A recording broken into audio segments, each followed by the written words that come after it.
The concept and image of the witch has become one of the most recognizable tropes in Western visual culture, from the Wizard of Oz to cheap Halloween costumes attempt at being sexy. This powerful image of the cackling crone astride a broom aflight, all backlit with the light of the full moon, is instantly recognizable.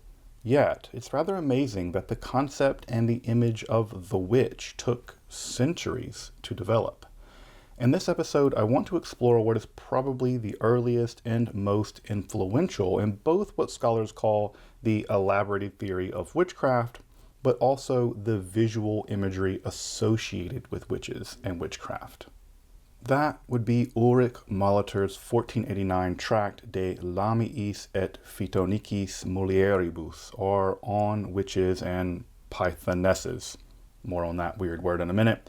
This text will take up the leading questions about the nature of demonology from a secular point of view at the dawn of printing, and at the crucial moment in history just before the horrifying explosion in the witch trials through the 16th and 17th centuries.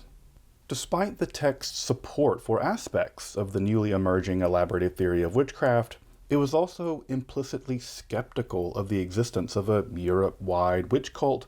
It calls into question information obtained through torture, and it generally discounted the idea that the witches themselves had any real magical powers at all. In this way, De Lamiis is an important criticism of the more influential Malleus Maleficarum, or the Hammer of Witches, which was published just a few years earlier. In fact, the author of De Lamiis, Ulrich Molitor, had seen firsthand just how deranged and dangerous the author of the Malleus Maleficarum, Henricus Institutor, was.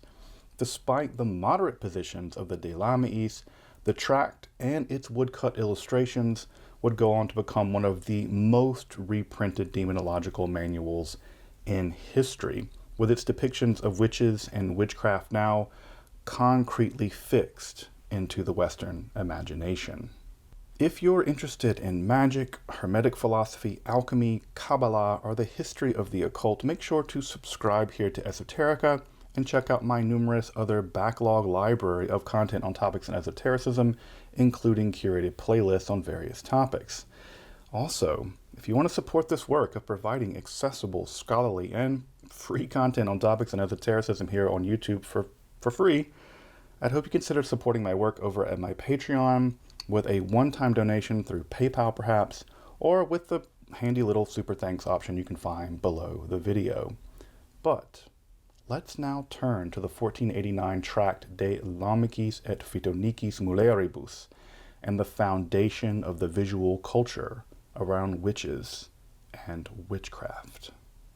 I'm Dr. Justin Sledge, and welcome to Esoterica, where we explore the arcane in history, philosophy, and religion.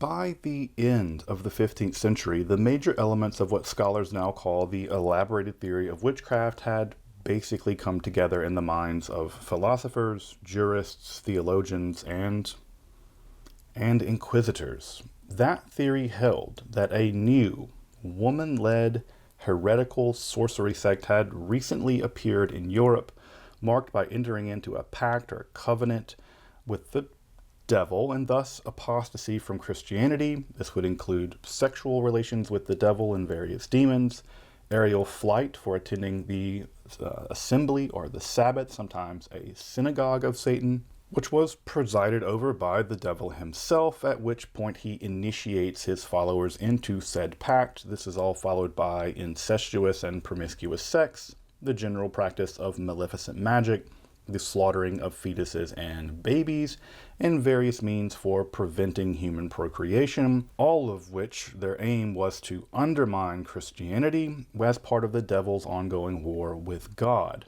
In fact, by the mid-15th century, the theory had taken on positively apocalyptic dimensions by arguing that this new witch heresy was part of a final push on the part of the devil to forestall his impending doom by sending human beings down a spiral of sin and crime as a final outrage against God.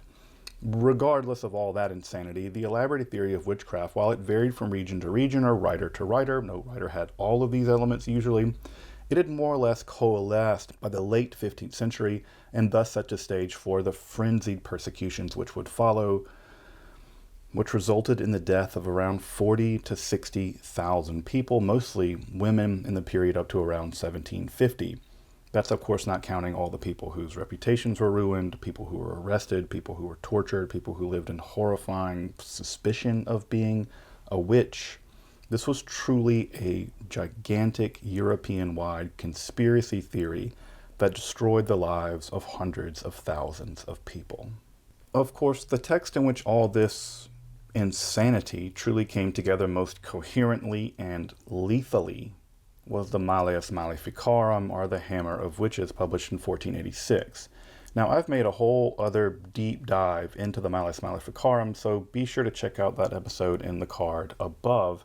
And I can't overstate the importance of that text in the history of the witch trials, and indeed it's the circumstances around the production of that volume, the Malleus, that deeply informed the publication of the subject of today's episode, Molitor's 1489 De Lamiis. To summarize, Henricus Institor, the future author of the Malleus, was stationed as inquisitor in the area around Innsbruck in what is now Austria in the mid-1470s. During his tenure there, he became obsessed with a certain Helena Schurberin, the wife of a wealthy burgher. Schurberin, given her social status, had some degree of insulation from the direct powers of this new local inquisitor, and apparently made it a point of publicly criticizing both Institor's methods of detecting witchcraft, which she thought were basically witchcraft itself, but also for publicly urging people to not attend his sermons. And what I mean by that is she literally cursed him on the street as a bad monk, and she told him basically, "I hope you get epilepsy," while also interrupting one of his sermons, declaring that he, Institor Kramer, was in fact in league with the devil. So that's chutzpah. But by 1585, Institor had enough power to bring Schurberin and several other women to trial for witchcraft, specifically on the charges that they used witchcraft to kill a knight, which medieval times.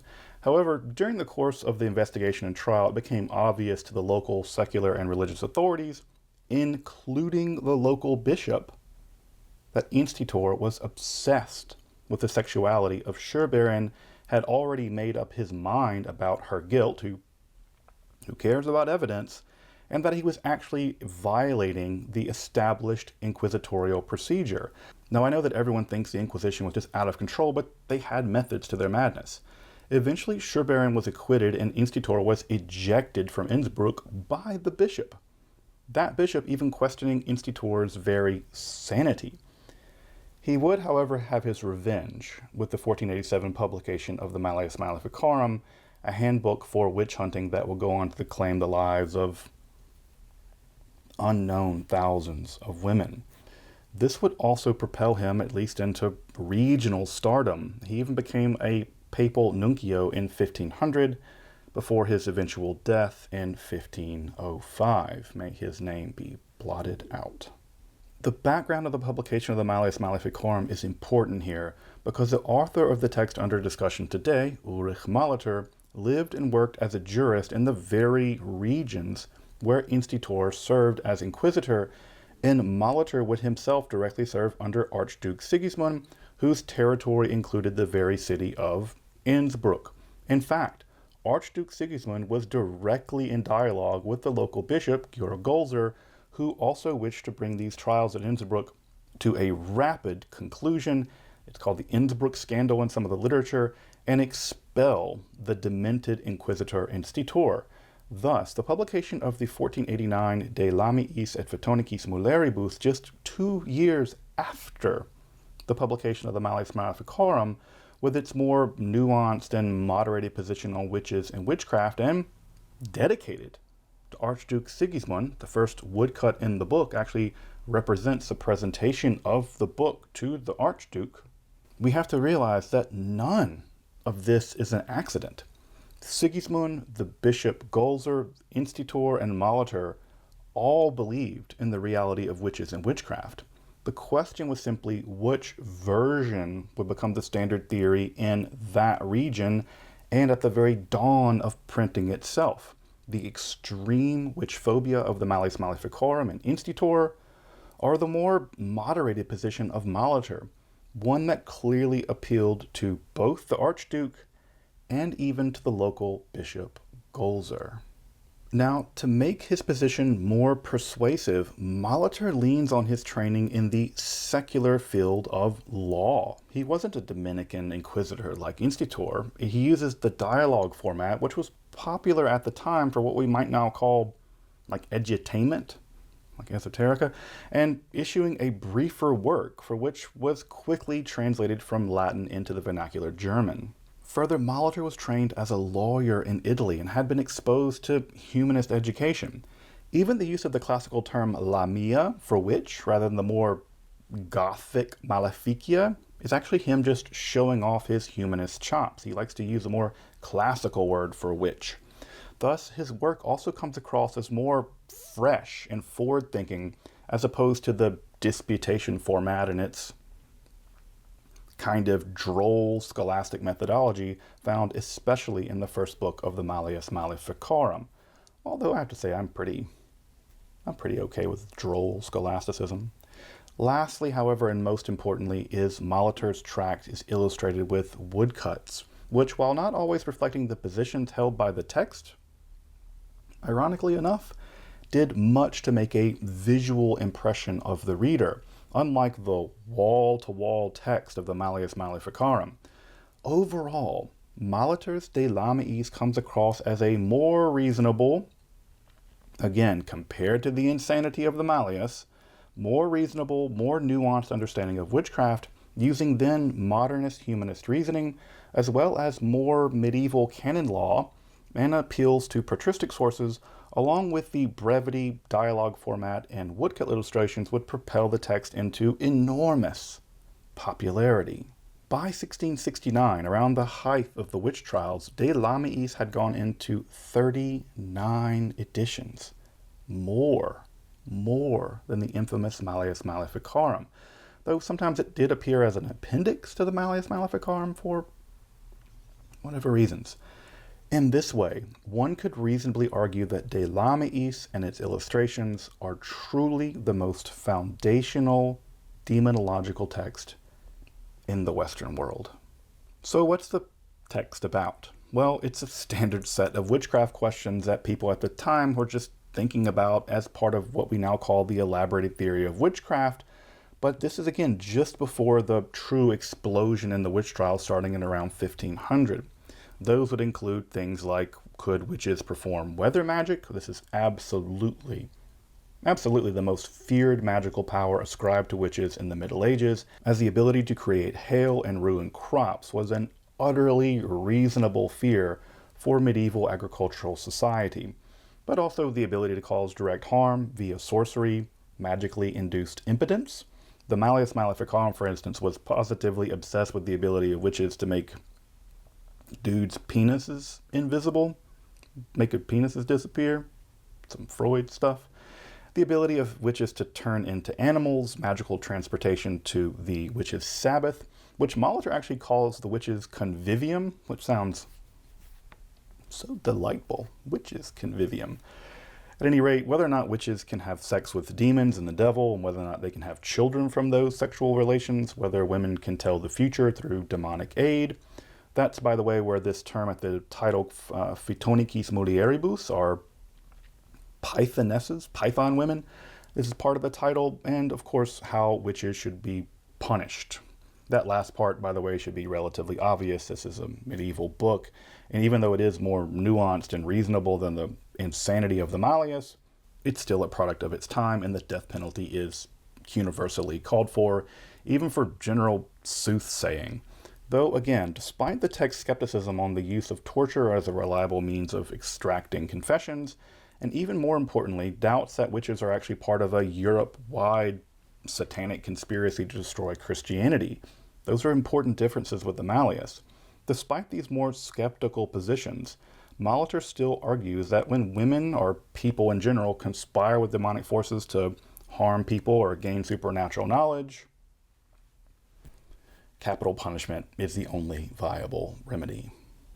So where does Molitor's De Lamiis land on these questions? Well, the main guiding feature of his thought is that no witches, which includes male witches, by the way, which he loves to use a range of Latin terms for just to, show off how much of a humanist he really was.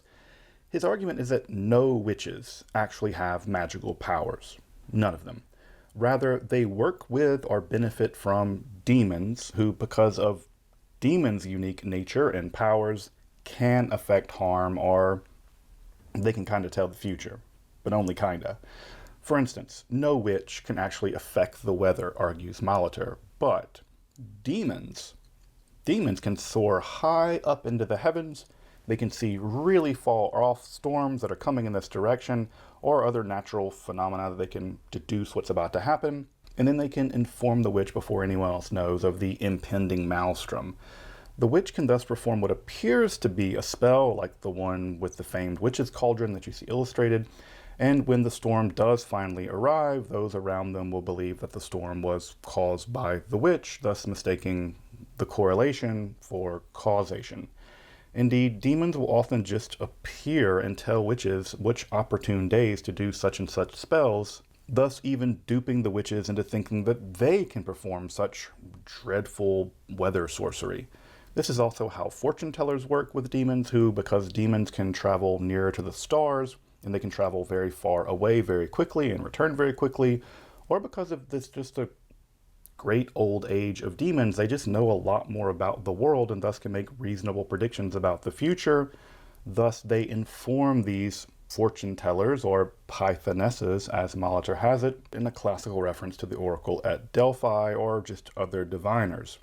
Further, only God can change substantial forms, thus no witch can transform themselves or anyone else into an animal.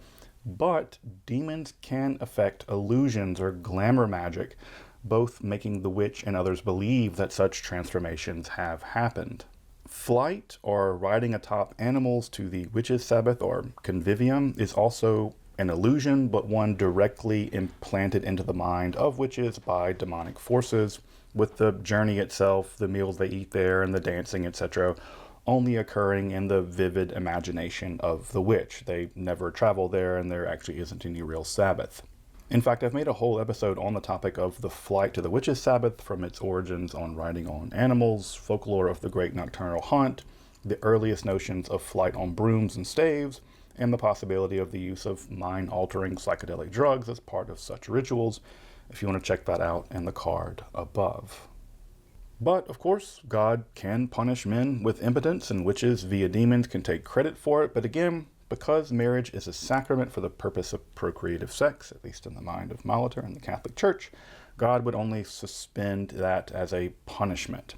However, women can have sex with demons and the devil, but no children can be born therefrom, the procreation of children, of course, being a gift from God. Thus, all sorts of children, monstrous or otherwise, said to be born of such unions are either just illusions, or they're the result of the devil snatching unbaptized babies and then handing them over to the witch. Of course, a natural question is, why does God allow demons to do all of this to people? Well, the first is to punish evil people, but also to cause good people to repent and deepen their faith. I mean, if you see all this demonological wherewithal going about, it might, by extension, make you believe more deeply in God, even if that means a bunch of collateral damage along the way. Good people get swept up with the bad, admits Molitor.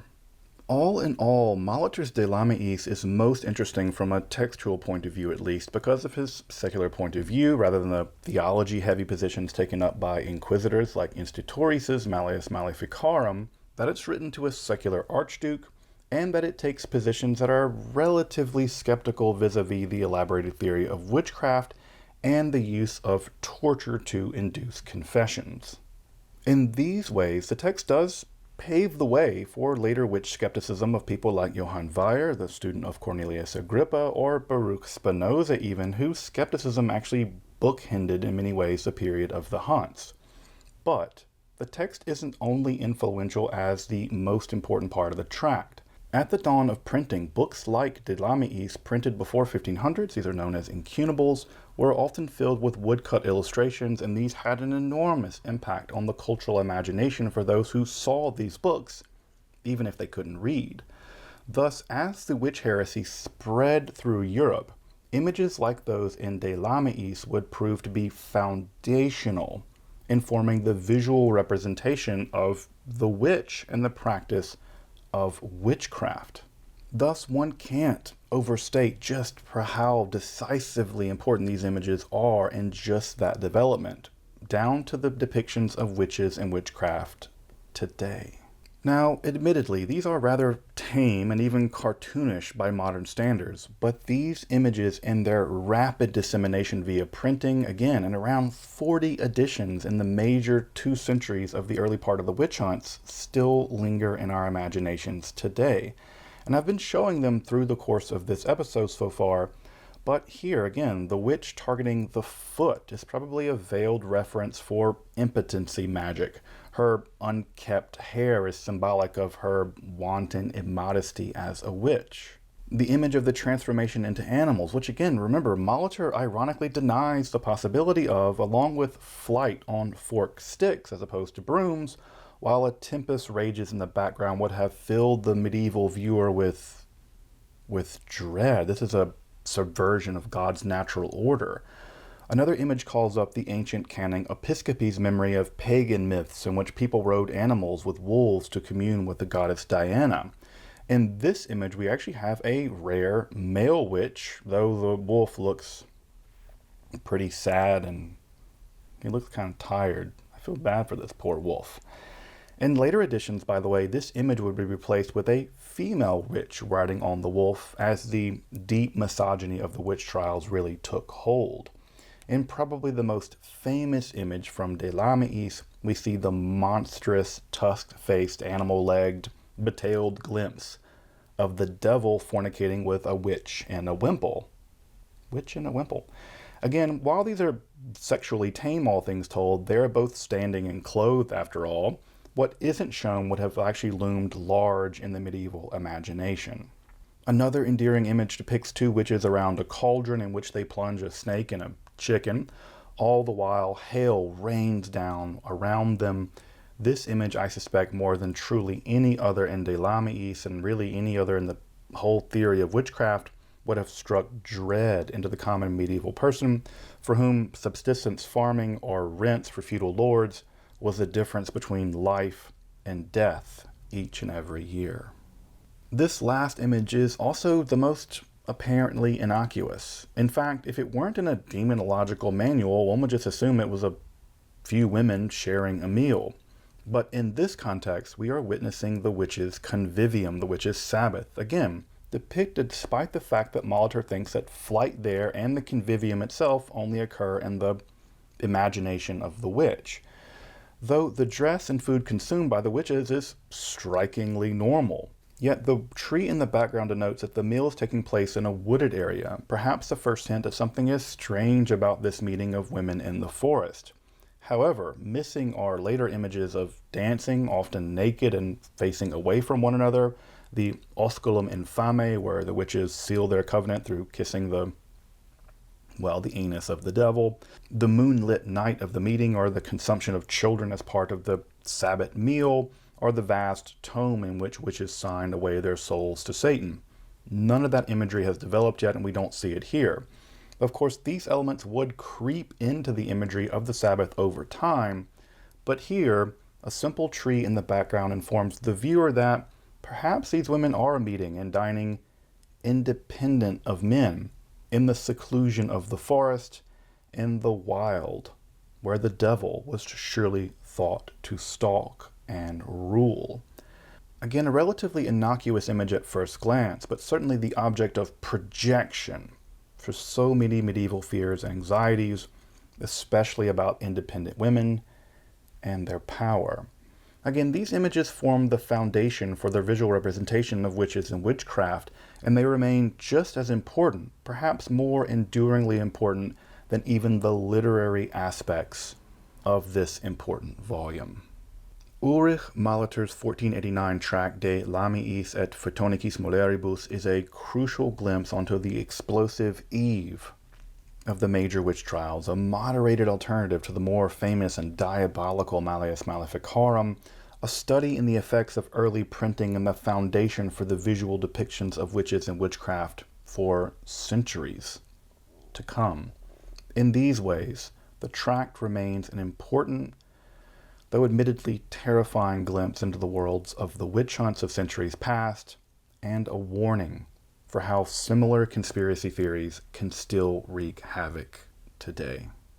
The best place to consult Molitor's text and translation is in Kieckhefer's volume Hazards of the Dark Arts. I've also put a link in the description so you can go consult a scan of an early edition from 1489, which features all of the woodcuts from this episode.